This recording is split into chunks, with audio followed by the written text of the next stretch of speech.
Radio Cartaya 107.2 FM. Dime quién me obligó a pensar que La música más actual suena en tu emisora amiga. Radio Cartaya, emisora municipal. Emisora municipal. mi mundo gris. Nosotros vamos a continuar en este tiempo de radio que hacemos en llamar de buena mañana. Estamos en esta jornada de jueves, en 16 de junio, día del Corpus Christi. Y tenemos con nosotros a Francisco Ángulo, que todo el mundo lo conoce por su trabajo, pero en esta ocasión lo vamos a tener, que también es, evidentemente implica su trabajo, pero lo vamos a tener como licenciado en Historia, que es lo que es, nada más y nada menos. Francisco Ángulo, muy buenos días. Buenos días, Isabel. Bueno, muchísimas gracias por estar aquí con nosotros, ¿eh? Es un placer siempre. Oye, estudiar historia tiene que ser una pasada, ¿no? Y dura, ¿no? La carrera tuvo que ser... Bueno, es una experiencia... Bueno, yo tuve la suerte de estudiar lo que me gustaba. Y la verdad es que, bueno, pues... Te lo hace más grato, ¿no? Efectivamente, dentro de la carrera de historia, como es evidente, pues habrá... En mi caso había asignaturas que no me costaba ningún trabajo pues estudiarla, y otras que sí, ¿no? Pues normalmente va aparejado más a las inquietudes y a los gustos que tú tienes, y también evidentemente al profesorado que te lo da, que te influye muchísimo, ¿no? Claro, y todo de memoria, porque ahí sí es todo de memoria, ¿eh? Precisamente en el primer curso de la carrera, una de las dos asignaturas que teníamos, precisamente trabajaba sobre luchar contra el cómo enseñar la historia, ¿no? Y precisamente era pues establecer distintos mecanismos para que la memoria fuera lo último que hubiera que utilizar. Evidentemente, en cualquier asignatura de cualquier carrera hay que hacer un ejercicio de memoria, porque además es sano. Uh-huh. Pero no puede dejarlo todo a la memoria. Tiene que tener, decía un profesor mío, Sánchez Lora, que la historia está ahí. Nosotros éramos los que la debíamos contar e interpretar, y para ello podríamos que utilizar una serie de técnicas, ¿no? Uh-huh. En definitiva, es importante el dato, pero lo más importante es saber explicar el porqué del dato. Y cada uno puede entrar una interpretación, y de ahí las distintas tendencias historiográficas que han existido a lo largo de la historia para explicar esta materia, evidentemente. Bueno, pues con nosotros está Francisco Ángulo, que es nuestro licenciado en Historia particular. Y que vamos a estar pues algunas semanitas, en verdad, por aquí, pues sí. Porque sí, a ti te gusta mucho la historia en general, pero evidentemente también te gusta la historia de tu pueblo, ¿verdad? Por supuesto. A mí, de hecho, uno de los motivos por los cuales me hicieron pues apostar por esta carrera era pues, distintos profesores, ¿no? Desde Don Fidel en el colegio a Jesús Ramón y, como que duda cabe, a Pepe Román en el instituto, ¿no? Que me hicieron pues tener pasión por la historia, y se empieza pues siempre desde lo local, ¿no? Y evidentemente pues mi pueblo, todo el mundo que me conoce, yo soy un enamorado del mismo y de sus tradiciones, de su folclore, y como no puede ser de otra manera, de su patrimonio cultural, y dentro del mismo pues de su historia. Y además presumes de ello, lo cual es importante y es muy bonito. Hablamos de El Rey. O para mí lo es, ¿no? Aunque hay muchos... Vamos a hablar en este tiempo de radio pues de lugares que para Cartaya son muy importantes. Vamos a conocer historias, pero en el día de hoy vamos a hablar del castillo fortaleza de los Zúñiga, también denominado Castillo de Cartaya o Castillo de los Lacerdos. ¿Es así? Sí, bueno, para nosotros siempre se da, o por lo menos desde en el acervo popular, es el castillo de Cartaya, sí. y concretamente el castillo de los Zúñiga, ¿no? Lo del Lacerdo vino pues posteriormente por una toponimia que existía, ¿no? Lo que sí es cierto de que es un castillo que, como tú muy bien has dicho, ¿no? Es nuestro baluarte, es santo y seña de nuestro pueblo, en el sentido de que hasta incluso el propio escudo heráldico pues aparece el castillo en lugar central.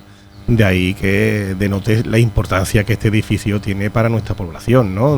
Desde la época bajo medieval hasta nuestros días. Pues cuéntanos un poquito la historia. Bueno, ¿Cómo llegó aquí este castillo? ¿Por quién? ¿Y quiénes habitaban ese castillo? Bueno, hay que decir antes que nada que Cartaya, lo que conocemos como Cartaya, urbanísticamente hablando, se puede partir desde la creación o construcción de este castillo, ¿no? No obstante, hay distintos restos arqueológicos que evidencian de que en Cartaya, lo que nosotros hoy conocemos como Cartaya, pues había población anteriormente al año o al momento en que se decide construir, ¿no? Pero no cabe duda de que el aumento de población y el desarrollo urbanístico proviene de la decisión que tiene en este caso la Casa de los Zúñiga, que es una nobleza.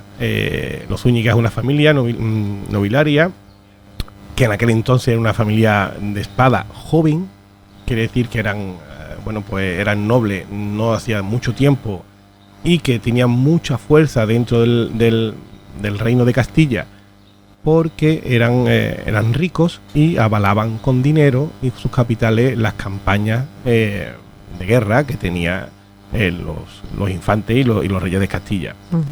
Y por otro lado, y hay que decirlo porque una cosa no viene sin la otra, estaban los guzmanes, que eran los que tenían el marquesado de Ayamonte y por tanto eran, entre comillas, adversarios de los Zúñiga, que eran los señores del marquesado de Gibraleón. En esta contienda, pues se decide por parte de los Zúñiga establecer un punto de control en la zona más a poniente, más a occidente del marquesado de Gibraleón. Y en esa zona más a occidente y más a poniente es lo que hoy conocemos como Cartaya, y se decide crear o construir un castillo para controlar, así es como dice el documento que en el de solicitud, para controlar el paso de la barca. En realidad, eso era la excusa, pero aquí lo que había era un litigio de poder y control del territorio, y sobre todo de ver quién se hacía de estas dos familias con el obispado de Sevilla. Que parece o puede parecer que quedaba muy lejos de aquí, pero no nos olvidemos de que quien controlara el obispado de Sevilla controlaba toda la gestión de estos territorios, porque los reyes diríamos que confiaban toda esa gestión en la iglesia. Hay que tener en cuenta que la iglesia en ese momento tenía un papel fundamental. Pues bien, Pedro de Zúñiga era el señor de Gibraleón y por tanto de Cartaya, pues solicita a Juan II de Castilla la autorización para construir el castillo. Aquí un poquito para que la gente se vayan haciendo la idea, y muchas veces cuando yo explico a los chicos que van a visitar la maqueta del castillo, pues para que nos hagamos un poquito la idea, esto ocurre, el castillo empieza a construirse en 1417, la solicitud es antes, y quien la concede es la madre, la regenta de Juan II, porque era menor de edad. ¿Y Juan II quién es? Pues el padre de una tal Isabel la Católica. Conocida. Ya ahí empezamos a orientarnos un poco contextualmente en el tiempo, ¿no? Como bien se sabe, hay en ese momento un momento en donde hay una lucha entre los nobles por ver quién es o quién aspira a ser rey, ¿vale? Los guzmanes era una nobleza vieja que aspiraba a algún día a ser rey, y los Zúñiga no. Por lo tanto, el beneplácito de la realeza lo tenían los Zúñiga. De ahí que se le conceda la construcción del castillo. La construcción del castillo, como he dicho antes, se comienza en 1417 y diríamos que la primera fase se concluye en 1421, y para hacer honor a la verdad, diríamos que terminado está en 1429 aproximadamente. Es un castillo que inicialmente es lo que hoy vemos. ¿Ese es el patio de armas? Es que en realidad la función del castillo no era una función, por de ahí que fuera un castillo hecho para controlar el territorio y no para la defensa del mismo. Cuando hay castillos de la defensa, para que nos hagamos una idea y visualicemos, pues tenemos un ejemplo en Cortegana, ¿vale? Es un castillo ideado para la defensa de un territorio y no para el control y la defensa. El nuestro era para un control, control y para ser, en caso que se requisiese, un lugar de refugio. ¿De acuerdo, no? Sí. El castillo, como he dicho antes, la morfología es la que ahora mismo vemos, simplemente que tenía 7 torres, que hoy nada más que se mantiene la torre del homenaje y una torre que está encima de la puerta de acceso. Era muy grande, ¿no, Fran, el castillo? Bueno, no? Grande en la proporción de la población de Cartaya, pues sí, pero en relación a otros castillos, pues era un castillo pequeño. Normalito. Sí. Normalito, porque además, como no tenía la función de defensa, no estaba habituado. Hay que entender de que en el castillo era un patio de armas con algunas viviendas hechas de madera, y que aún se conserva algunos arranques de las vigas de estas casas que se hacían, pero eran Allí podrían vivir pues en torno a 7 u 8 personas, no más. Quiero decir que entonces es para que tengamos la idea de que el castillo de Cartaya no era un castillo al uso de que todo el mundo lo imaginamos en las películas. De ejército, ¿no? Pues no cumplía esa función. Cumplía la función de control.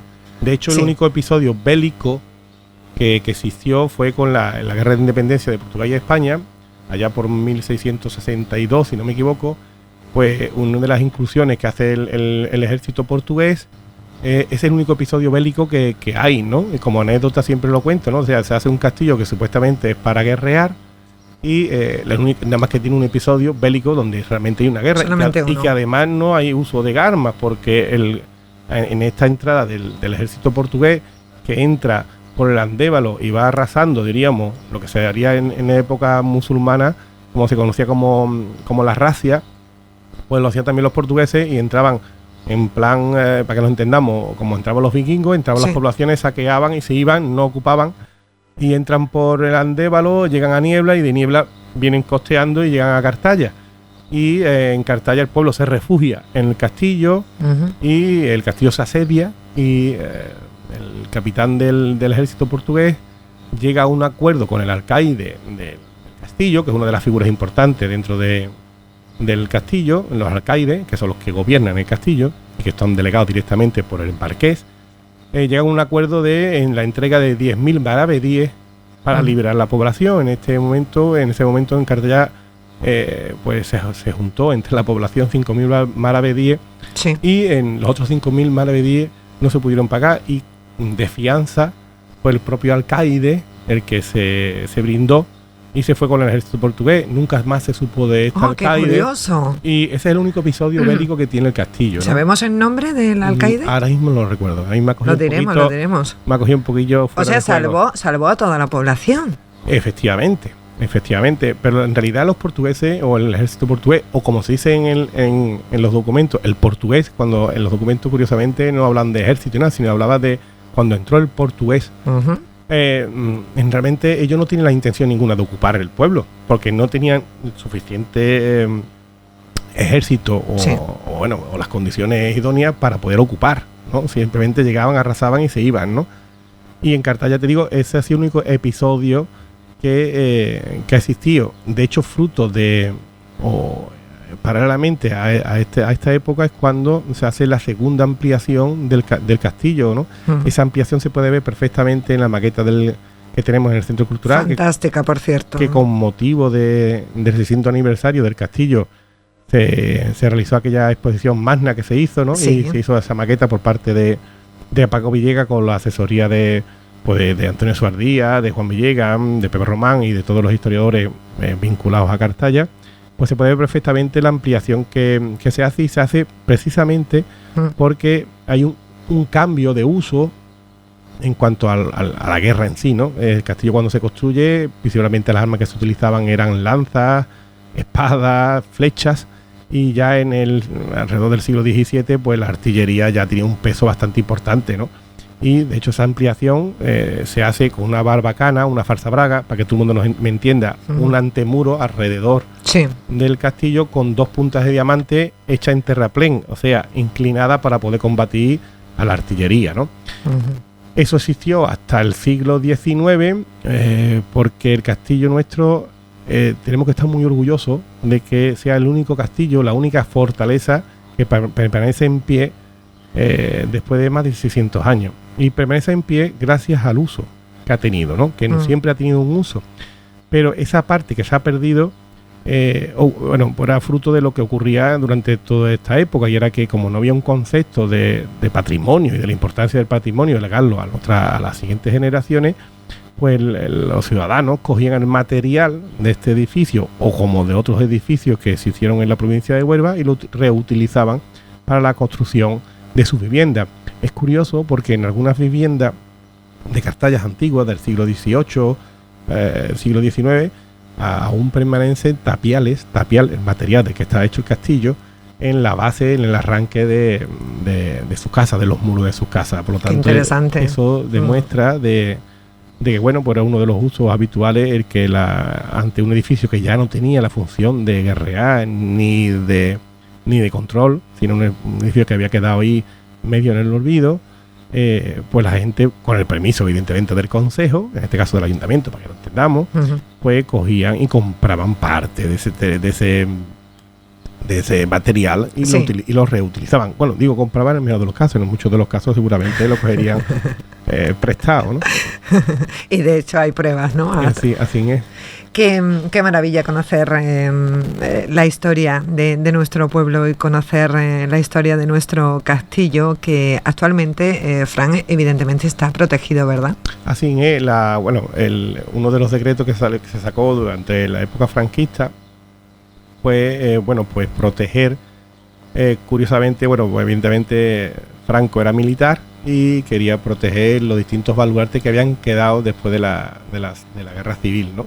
Entre ellos, pues en el castillo de Cartella se sacó un decreto en donde se protegía este tipo de bienes, que después se refuerza con la Ley de Patrimonio Histórico Andaluz de 1987, en donde, pues se le ha dado un carácter más solemne a este tipo de protección, y como tú muy bien has dicho, está protegido con una de las figuras más importantes dentro del catálogo de protección, que es la de bien interés cultural. Así es. Y por lo tanto está protegido, como dice la propia palabra, ante cualquier intención de hacerle daño, para que lo digamos así, ¿no? El Ayuntamiento de Cartaya es el garante, digamos, el fiscal, el que vigila que en ese edificio no ocurra nada, porque las competencias en realidad son de la Junta de Andalucía en la protección de esto, ¿no? Pero siempre los ayuntamientos son los que tienen que velar porque no ocurra nada. Fran, ¿existen túneles o algo que no sepamos? Mira cómo se ríe. Bueno, siempre se ha dicho esa historia, de esos túneles. Siempre, con respecto a un poquito yendo al inicio de la conversación en la carrera, una de las cosas que nos insistían mucho era que había que cambiar un poco el ritmo de cómo explicar la historia, porque muchas veces a la gente que no le interesa se le puede hacer muy aburrida, muy tediosa. Y para ello se utilizaba una de las técnicas que se dice la microhistoria, es partir del detalle para llamar la atención y así explicar lo general, ¿vale? Pues las leyendas nos vienen muy bien a los historiadores para poder explicar el castillo, en este caso, ¿no? Sí. Entonces, son muchas las leyendas que se hablan del castillo, porque también da mucho juego. Un castillo da mucho juego, desde fantasmas, túneles secretos, guerras que no existieron. En definitiva, quizás las más sonadas y que se ha quedado ahí dentro de la memoria colectiva de nuestra gente, del pueblo de Cartaya, aquel túnel que conectaba castillo, iglesia y cabezo de la Portal, y que algunos mayores en la Asociación Cultura Cartella hicimos un trabajo magnífico, con una recopilación de en torno a 5.000 horas de entrevistas, sí. Y en donde pues tratábamos distintos temas y hacíamos pues entrevistas a personas mayores y no tan mayores y de distintos temas. En este caso, por ejemplo, en el tema del castillo nos llama mucho la atención de que había personas mayores que aseguraban que sus abuelos o sus padres o gente de sus antepasados habían escuchado a un cochino hacer ruido entre el cabeza de la Portal y en la iglesia, ¿no? Que a razón de esto que estaba hablando del túnel ese secreto, claro, sí, que conectaba, ¿no? Evidentemente, dentro de las leyendas hay parte de verdad, o diríamos que se puede extraer. Yo siempre lo explico como la Biblia, que me responde a todos los cristianos, que yo también lo soy. Pero la Biblia es una gran novela, sí, en donde hay que saber leerla y sacar lo que es cierto y es demostrable y lo que está novelado, evidentemente, ¿no? Pues la leyenda le pasa lo mismo. En la leyenda hay una parte que es muy interesante y hay que tenerlo muy en cuenta, y otra parte que evidentemente está exagerada, novelada y tal. Y además que es fácil de demostrar de que no es cierta, ¿no? En primer lugar porque hacer un túnel del castillo a la iglesia es literalmente imposible. Imposible porque las distintas alturas en las que está en medio hay una vaguada. Sí. Si hubiera un túnel, habría que hacer un túnel en profundidad en torno a unos 100 metros o más. Que son muchos. Son muchos.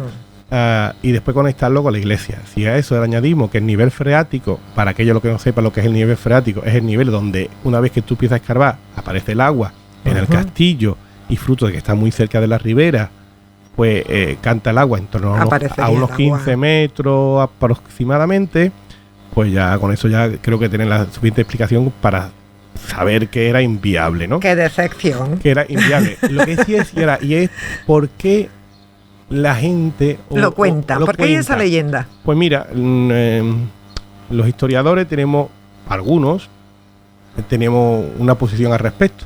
Y es que cuando se realizan las obras y que proviene de las primeras intervenciones que se hicieron en el año 90 para rehabilitar el castillo, porque estaba en deterioro, y bueno, pues el ayuntamiento de aquel entonces, de la mano de la Diputación de la Junta de Andalucía, deciden afortunadamente pues evitar que se cayera, literalmente, ¿no? Sí. Y dentro de ese procedimiento de intervención, pues se toca el suelo del castillo.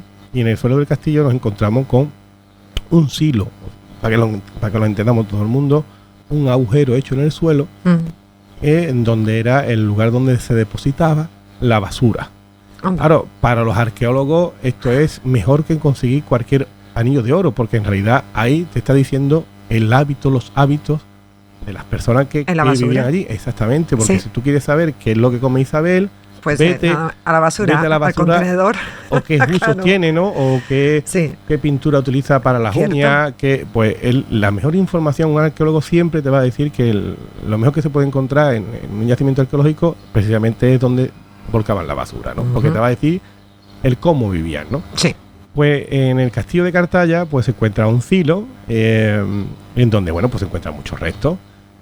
Nuestra interpretación, o al menos la mía y de algún que otro historiador más, es que ese agujero, que era muy profundo, algunos entendieron, y como había restos, y algunos seguramente que pudieran brillar, pues ya a partir de ahí cada uno se hace la composición mental que quiera, ¿no? Entonces, pues imagino que dirían, bueno, pues pensarían de ese túnel pues conectaba con una zona. Date cuenta también que cuando empieza la leyenda, en Cartaya estaba el castillo, la iglesia, que lleva el nombre de San Pedro, porque el que nos mandó a construir también, o quien la financió, era Pedro de Zúñiga, a la misma vez que el castillo.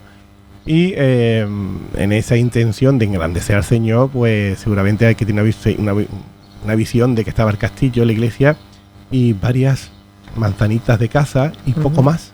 Entonces la visión, diríamos, era que era todo campo menos 7 o 8 calles y poco más. Entonces la idea de que pudiera existir esa conexión era mucho más factible, y además no se tenían los conocimientos técnicos ni de ingeniero con respecto a esto que estamos hablando, ¿no? Claro. En fin, leyendas pues muchas, ¿no? Y quizás esa sea la más conocida, ¿no? Por lo menos la que yo he escuchado más a la gente mayor del pueblo, ¿no? Pero bueno, siempre habrá una nueva leyenda, una nueva versión de una leyenda ya existente, ¿no? Los castillos dan mucho juego para todo eso. Es una maravilla hablar contigo del castillo de Los Zúñiga, de nuestra localidad. Muchísimas gracias por haber estado con nosotros. Es un placer. La próxima semana hablamos del convento, por ejemplo. Bueno, del convento pues... Tenemos mucho que contar del convento, hay que hablar muchísimo, ¿no? Es uno de los edificios que ha marcado la arquitectura popular de nuestro pueblo, que mucha de la forma de construir de las viviendas que tenemos provienen mucho de lo que se hizo allí en el convento. Hay que decir, bueno, también de la época del castillo, de que nuestra arquitectura proviene de una arquitectura evidentemente mudéjar, y que el castillo, el convento, diríamos que es el siguiente estilo que empieza a predominar en nuestra arquitectura, ¿no? Popular, y que es una de las grandes riquezas que tiene el pueblo de Cartaya. Afortunadamente, nuestro pueblo aún mantiene la idiosincrasia de pueblo andaluz blanco, y el blanco era una de las señas de identidad de la arquitectura mudéjar y por lo tanto de Andalucía, porque no nos olvidemos que los andaluces provenimos de donde provenimos. Así es. Se quiera o no se quiera. Bueno, ya eso es cada uno. Pero qué bonita es conocer la historia, porque tenemos que conocerla para ser lo que somos, ¿verdad? Exactamente, para valorar y muchas veces para no dejar en el olvido, ¿no? Hay un dicho que se repite mucho, ¿no? Que aquel pueblo que no conoce su historia está condenado a repetirla, ¿no? Sí. Ojalá en algunos aspectos la volviéramos a repetir, porque de la historia también se aprende, y evidentemente quien no tiene una visión de dónde venimos está claro que no sabe dónde estamos, y mucho menos no sabrá nunca hacia dónde vamos. Así es. Fran, muchísimas gracias. A ustedes. Hasta la próxima semana. Adiós. Igualmente, adiós. Radio Cartaya 107.2 FM.